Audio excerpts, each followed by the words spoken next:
নমস্কার বন্ধুরা, রূপকথা চ্যানেলে তোমাদের সকলকে স্বাগত জানাই। বন্ধুরা, আজকের পর্বে এমন এক ব্যক্তির সম্পর্কে তোমাদের জানাবো। তিনি কিংবদন্তি আবৃত্তি শিল্পী হিসাবে পরিচিত। তিনি শুধু অভিনেতা নয়, তিনি কবি এবং অনুবাদক। বিখ্যাত চলচ্চিত্র পরিচালক সত্যজিৎ রায়ের 34টি সিনেমার মধ্যে 14টিতেই তিনি অভিনয় করেছিলেন। তিনি আর কেউ নন, কিংবদন্তি অভিনেতা সৌমিত্র চট্টোপাধ্যায়। বন্ধুরা, আজকে এই সৌমিত্র চট্টোপাধ্যায় সম্পর্কে সংক্ষিপ্ত কিছু আলোচনা করব।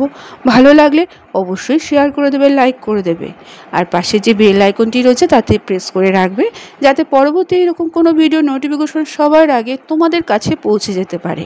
তাহলে চলো আজকের পর্বটি শুরু করা যাক। বন্ধুরা, সৌমিত্র চট্টোপাধ্যায়ের পরিবারের আদি বাড়ি ছিল বাংলাদেশের কুষ্টিয়ায়।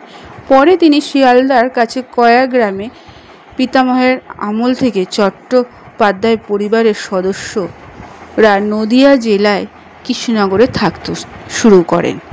সৌমিত্রর পিসিমা তারাদেবীর সঙ্গে স্যার আশুতোষ মুখোপাধ্যায়ের জ্যেষ্ঠ পুত্র কলকাতার হাইকোর্টের বিচারক রমাপ্রসাদ মুখোপাধ্যায়ের বিবাহ হয়।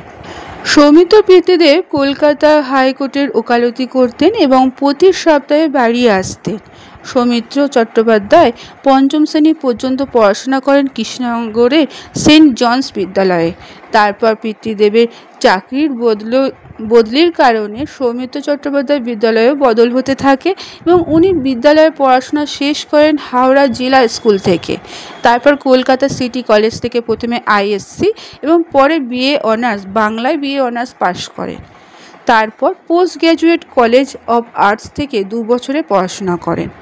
কলেজে বাংলায় অনার্স নিয়ে পড়ার সময় নাট্য ব্যক্তিত্ব শিশির কুমার ভাদুড়ির সাথে যোগাযোগ ঘটে তার। তখন থেকে অভিনয়কে জীবনের প্রধান লক্ষ্য করে নেবার কথা ভেবেছিলেন। ভাদুড়ির অভিনয় সৌমিত্রকে গভীরভাবে অনুপ্রাণিত করেছিলেন। ফলে কর্মজীবন শুরু হয় তার অভিনয় জগৎ থেকে, কিন্তু তার আগে আকাশবাণীর ঘোষক হিসাবে তিনি শুরু করেন। পাশাপাশি থিয়েটারের অভিনয় এবং ছবিতে অডিশনও দিচ্ছিলেন। কিন্তু 1957 সালে পরিচালক কার্তিক বসু নীলাচলে মহাপ্রভু ছবি থেকে তিনি সুযোগ পাননি। তার বদলে সুযোগ পেয়েছিলেন অসিত কুমার। সৌমিত্র চট্টোপাধ্যায় সুদীর্ঘ 60 বছর তিনি চলচ্চিত্র জগতে অভিনয় করে কাটিয়েছেন। প্রায় 300-রও বেশি অভিনয় করেছিলেন চলচ্চিত্রেতে। প্রখ্যাত চলচ্চিত্র নির্মাতা সত্যজিৎ রায়ের পরিচালনায় প্রথম চলচ্চিত্রে অভিনয় করেন শর্মিলা ঠাকুর এবং অপর্ণা সেনের বিপক্ষে। 1960 সালে তপন সিনহার পরিচালনায় ক্ষুদিত পাষাণ চলচ্চিত্রে অভিনয় করেন। পরের বছর আবার কাজ সত্যজিৎ রায়ের সঙ্গে। 3 কন্যার সমাপ্তিতে অপর্ণা সেনের বিপরীতে তিনি অমূল্য চরিত্রে অভিনয় করেছিলেন।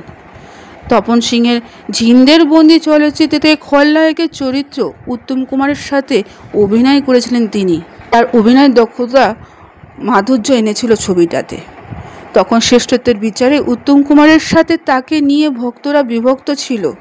1961 সালে মুক্তিপ্রাপ্ত পুনস্থ চলচ্চিত্রে প্রথমবার মতো মৃণাল সেনের পরিচালনায় অভিনয় করেছিলেন। 1962 সালে অজয় করের পরিচালনায় সুচিত্রা সেনের সাথে 7 পাকে বাঁধা চলচ্চিত্রে অভিনয় করেন। কিন্তু শুধু চলচ্চিত্র জগতে তিনি থেমে থাকেননি, তিনি থিয়েটারের প্রতি তার আকৃষ্ট ছিল। প্রয়াত সৌমিত্র চট্টোপাধ্যায় অভিনীত প্রথম চলচ্চিত্র ছিল অপুর সংসার। এটি অপু ত্রয়ীর শেষ চলচ্চিত্র। এরপর তিনি সত্যজিৎ রায়ের একাধিক চলচ্চিত্রে অভিনয় করেন।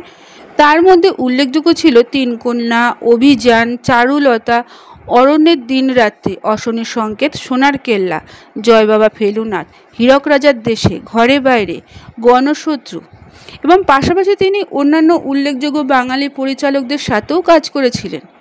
তার মধ্যে মৃণাল সেনের সাথে আকাশ কুসুম, তপন সিনহার সাথে ক্ষুদিত পাষাণ, ঝিন্দের বন্দি, অসিত সেনের সাথে স্বরলিপি, অজয় করের সাথে 7 পাকে বাঁধা, পরিণীতা এবং তরুণ মজুমদারের সাথে সংসার সীমান্তে, গণদেবতা, পাতালঘর।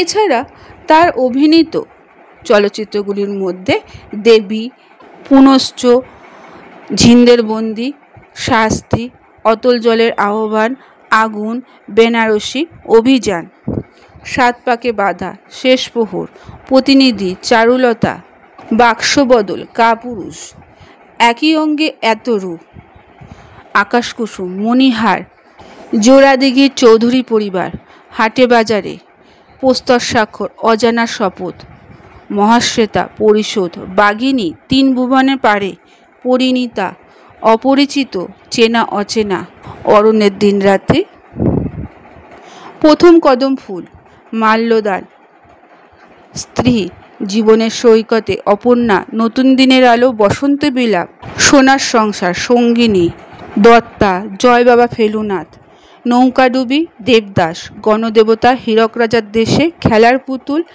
কনি, ঘরে বাইরে, গণশত্রু, শাখা পোশাকা, তাহাদের কথা, উত্তরণ, পারমিতার একদিন, সাজবাতির রূপকথা, আবার অরণ্যে, পাতাল ঘর, চাঁদের বাড়ি, হেমলক সোসাইটি, প্রাক্তন প্রভৃতি চলচ্চিত্রে তিনি সুদক্ষ অভিনয় করে গেছেন এবং প্রত্যেকটা অভিনয় আমাদের মনে দাগ কেটে রেখে গেছে তাকে মনে করার জন্য।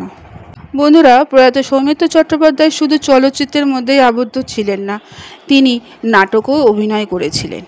তার অভিনীত নাটকগুলির মধ্যে হলো তাপসী, নামজীবন, রাজকুমার, ফেরা, নীলকণ্ঠ, ঘটক বিদায়, দর্পণে শরৎ শশী, চন্দ্রপুরের চোর, টিকটিকি প্রভৃতি নাটকে তিনি সুদক্ষ অভিনয় করে গেছেন।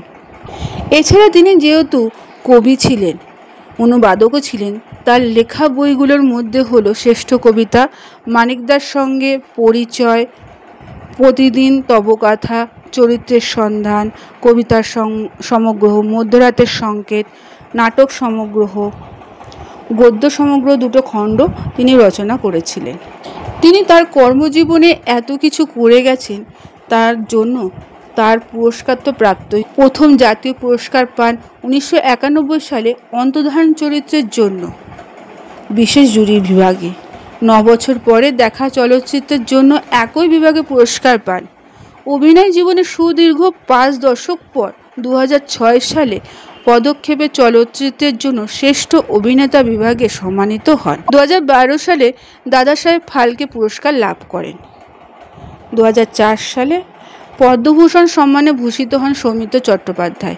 2012 সালে সঙ্গীত নাটক একাডেমির পুরস্কার লাভ করেন। তার কয়েক বছর পর ফরাসি সরকারের দেওয়া সম্মান লেজিও দ্য নরো এবং কমান্ডার দ্য লাড্রে দে আর্তে ভূষিত হন তিনি। এত কিছু সম্মান পাওয়া সত্ত্বেও তাকে দীর্ঘ জীবন টিকিয়ে রাখা যায়নি।